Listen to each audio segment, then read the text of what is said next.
Karuni, historia e pasurisë që u bë mallkim. Në historinë e njerëzimit, pak figura mishërojnë aq qartë rrezikun e pasurisë dhe arrogancës së Karunit. Emri i tij përmendet në Kur'an si një shembull i qartë i njeriu që u ngrit në majat e pasurisë, vetëm për të shkatërruar nga krenaria dhe mosmirnjohja ndaj Allahut. Karuni jetoi në kohën e Musait alayhis salam dhe sipas shumë dietarëve të Ehli Sunetit si Ibn Kathiri, ai ishte nga populli Ben Israilve, madje disa transmetime thonë se ishte kushuri i Musait. Ai nuk ishte një mbret në kuptimin klasik, por fuqia e tij ekonomike dhe ndikimi e bënin të dukej si një sundimtar i padiskutueshëm. Por çfarë e bëri Karunin kaq të famshëm? Ishte pasuria e tij, një pasuri aq e madhe sa Kurani e përshkruan me një detaj të rënditës. Çelësat e thesareve të tij ishin aq të rëndë sa një grup burrash të fortë mezi mund t'i mbanin. Imagjinoni, jo thesaret vet, por vetëm çelësat e tyre. Në rrëfimet e dietarëve islam, përmendet se Karuni zotronte dije të avancuar për pasurinë dhe burimet natyrore. Disa tregime popullore e lidhin atë me alkimin, iden se ai mund të kthente metalet apo rërën në ar. Por këto rrëfime nuk kanë bazë të fortë në burimet autentike islame.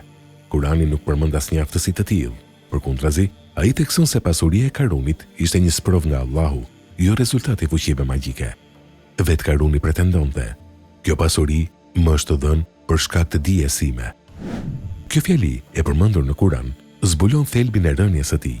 Ai ja atribuoi suksesin vetes duke harruar krijuesin. Populli i tij e paralajmëroi. Ata i thanë: "Mos u mburr, mos u bë arrogant. Bëj mirësi ashtu si Allahu të ka bërë mirë."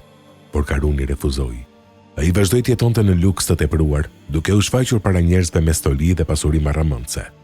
Kur ai dilte para popullit, shumë njerëz thoshin: "Sikur të kishim edhe ne atë që i është dhënë Karunit." Ishte një moment ku pasuria e tij u bë burim zilie dhe dëshire për botën materiale. Por dietarët dhe besimtarët e vërtet përgjigjeshin: "Mirë për ju.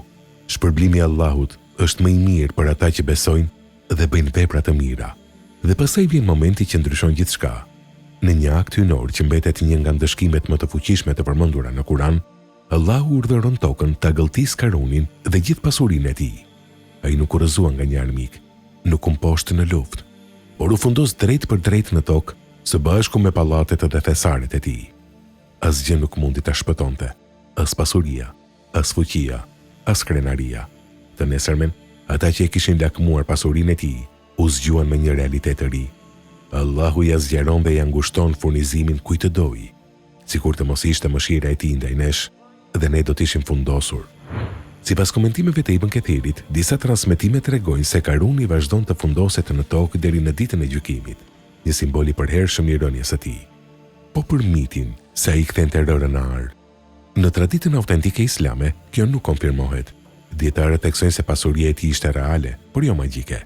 Ideja e alkimis lidhet më shumë me legjendat më vonshme dhe tregime popullore, jo me burime të sakta si Kurani apo hadithet autentike. Karuni nuk ishte mjeshtër i arit, ai ishte rob i tij. Historia e tij është një paralajmërim i fuqishëm. Pasuria nuk është problem në vetvete, por mënyra si njeriu e përdor atë. Kur ajo çon arrogancë, padrejtësi dhe harres të Zotit, ajo bëhet shkak shkatërrimi. Sot, emri Karunit mbetet simboli i lakmisë dhe mendjemadhësisë.